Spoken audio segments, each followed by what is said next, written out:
Hello students, साक्षी coaching centre में एक बार आपका फिर से स्वागत है।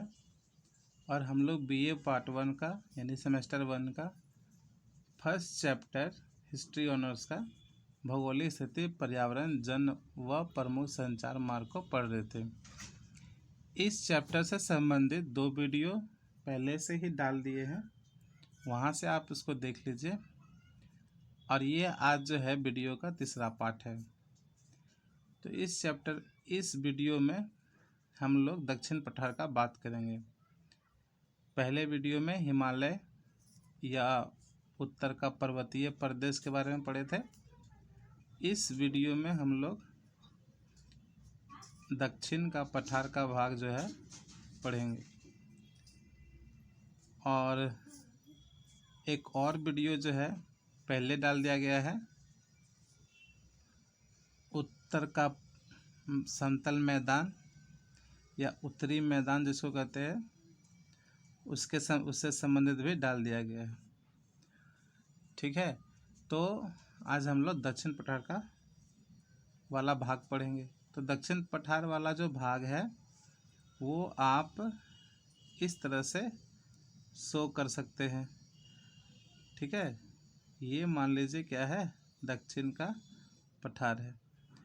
पठार का मतलब कि ज़मीन का उभरा हुआ भाग, जैसे कि ऐसे ज़मीन उठा हुआ है। ठीक है, जैसे पामीर का पठार है, छोटा नागपुर का पठार है। तो ये बहुत ऊंचा ऊंचा ज़मीन वाला भाग होता है, इसमें थोड़ा बहुत चट्टान भी होता है। तो ये मान लीजिए कि ये क्या है, भारत में दक्षिण का पठार है। हालांकि यहाँ आपको छोटा देखने में लग रहा है, लेकिन ये बहुत बड़े विशाल क्षेत्रों में फैला हुआ है। दक्षिण का पठार इसको क्यों कहते हैं? क्योंकि इसका जो अधिकांश भाग है वो दक्षिण में है। ठीक है, पहला तो जो 2 वीडियो डाला गया है उसमें उत्तर का पर्वतीय प्रदेश, और जैसे ये उत्तर का पर्वतीय प्रदेश, ये यहाँ हिमालय है, और फिर ये उत्तरी मैदान, ठीक है, ये डाल दिया गया है। आज हम लोग इस दक्षिण पठार का बात करेंगे। ये मान लीजिए क्या है, दक्षिण पठार है। तो इसको हम लोग बोलते हैं दक्षिण पठार। दक्षिण का पठार, दक्षिण का पठार क्यों बोलते हैं? क्योंकि ये पठार जो है भारत का अधिकांश भाग जो है, ये जो पठार है ये भारत के अधिकांश भागों में के दक्षिण भागों में फैला हुआ है, इसलिए इसको हम लोग दक्षिण का पठार कहते हैं। तो दक्षिण का पठार भारतीय इतिहास पर क्या प्रभाव डाला है उसके बारे में हम लोग चर्चा करेंगे। जैसे ये वाला जो है इसको बोलते हैं उत्तरी समतल मैदान या उत्तरी मैदान, आप इसको लिख सकते हैं। फिर ये वाला जो भाग है इसको बोलते हैं उत्तर का पर्वतीय प्रदेश,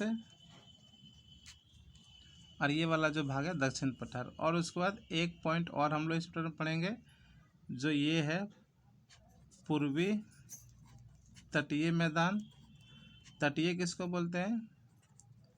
जो समुद्र के किनारे से जुड़ा हुआ है। तो यहाँ पे पता है आपको कौन सा समुद्र है? बंगाल की खाड़ी है। फिर इधर देखिए, इधर भी मैदान है, इसको बोलेंगे पश्चिमी तटीय मैदान। इसको भी पढ़ेंगे हम लोग। उसके बाद ये चैप्टर का जो मुख्य वाला पार्ट जो है वो ख़त्म हो जाएगा और आप क्वेश्चन आंसर बनाने के लिए सक्षम हो जाइएगा। तो आज तो खैर इस वीडियो में हम लोग इसका बात करेंगे, दक्षिण का पठार, कि इसका भारतीय इतिहास में क्या प्रभाव है। तो सबसे पहले जो पॉइंट लिखते हैं कि दक्षिण पठार का भारतीय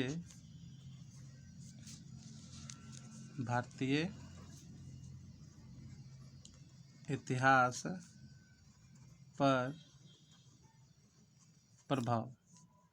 ठीक है, ये क्या है पहले देखिए।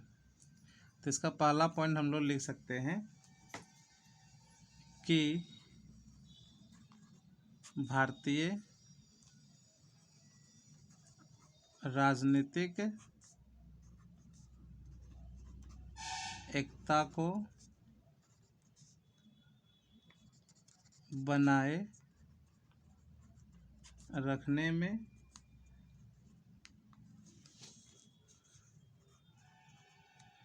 कठिनाई। ये आपका हो गया पहला पॉइंट। इसका मतलब क्या है? भारतीय राजनीति एकता को बनाए रखने में कठिनाई।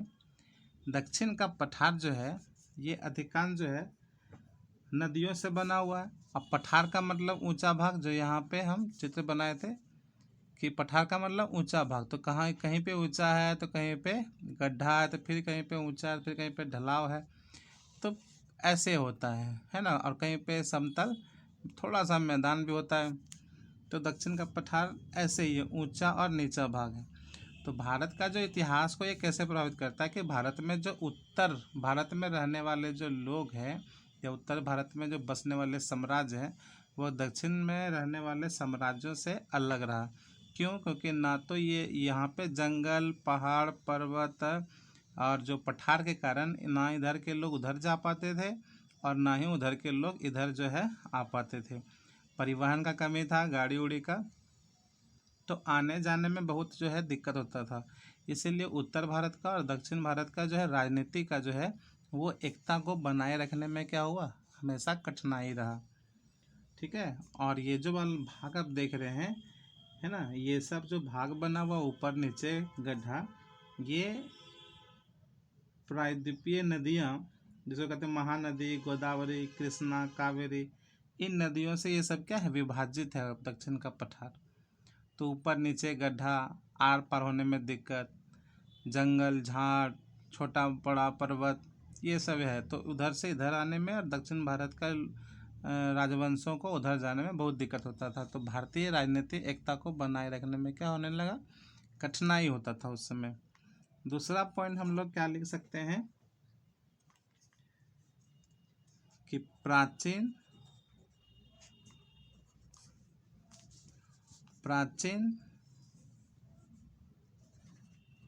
दक्षिण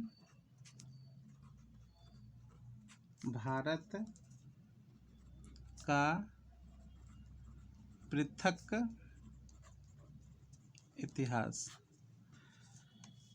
प्राचीन दक्षिण भारत का पृथक इतिहास। यहाँ पे देखिए कि इधर आपका ये वाला जो पार्ट है इस सब में अलग अलग, ये सब जो दक्षिण भारत का यहाँ पे राजवंश हुआ, साम्राज्य बना, और इधर उत्तर भारत का।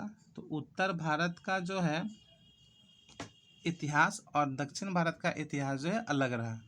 जो विदेशी लोग जितने भी घूमने आए वो अधिकतर उत्तर भारत आए और उत्तर भारत के इतिहास पर वो लोग ज़्यादा जोर दिया।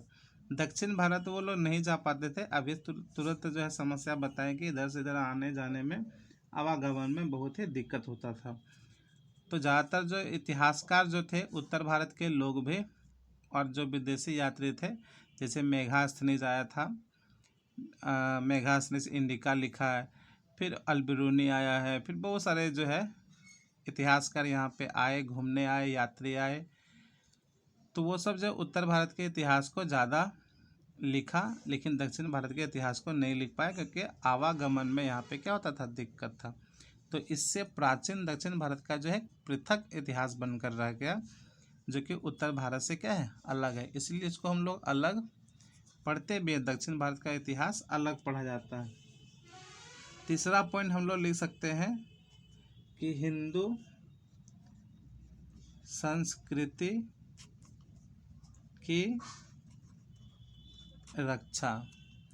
हिंदू संस्कृति की रक्षा का कहने मतलब है कि आपको बताए थे कि इधर जैसे ये पाकिस्तान है, सुलेमान और हिंदूकुश पर्वत दर्रों के माध्यम से लोग इधर व्यापार थल मार्ग से करने के लिए आते थे। तो इधर से आक्रमणकारी भी जो है उत्तर भारत की ओर घुसते थे, जिसमें तुर्क थे, अफगान थे, यूनानी थे। तो ये सब जो है उत्तर भारत के संस्कृति को प्रभावित किया। जैसे जैन धर्म, बौद्ध धर्म के मंदिरों को, मठों को, प्रसिद्ध नगरों को लूटा, लेकिन वे दक्षिण भारत की ओर नहीं रुक कर पाया। क्यों? क्योंकि उन लोग को इधर से इधर आने में बहुत समस्या है। वन है, जंगल है, इसमें खतरनाक जानवर रहते थे। पेड़ है, नदी है, तालाब है, पर्वत है, तो उधर से इधर आने में दिक्कत था। तो दक्षिण भारत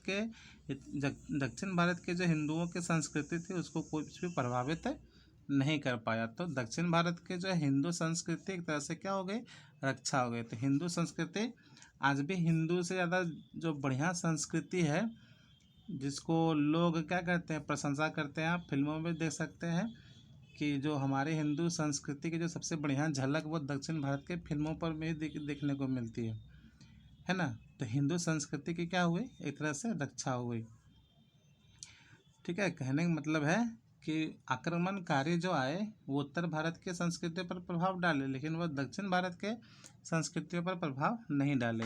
जैसे तुर्क आए थे, अफगान आए थे, है ना। तो अपना आंसर राइटिंग के समय में एक दो का नाम भी लिख देना जरूरी होता है। ठीक, तो दक्षिण पठार का भारतीय इतिहास पर ये 3 जो है आपका मेन पॉइंट है। तो ये तीनों पॉइंट जो है आपको याद होना चाहिए और इसको बना करके लिखना चाहिए। प्रैक्टिस आपको करना चाहिए। भारतीय राजनीतिक एकता को बनाए रखने में कठिनाई होती थी, तो थोड़ा सा आप किताब का भी मदद ले सकते हैं, वहाँ पे पॉइंट दिया होगा, फिर वहाँ से आप देख सकते हैं। फिर हिंदू संस्कृति की रक्षा, हालांकि जब हम क्वेश्चन आंसर इसमें डालेंगे वीडियो, तो उसमें सारा जो है सब लिखा हुआ रहेगा। आशा करता हूँ कि ये वीडियो आपको अच्छा लगा होगा, और अच्छा लगा तो लाइक कीजिए, सब्सक्राइब कीजिए और चैनल को शेयर कीजिए। धन्यवाद।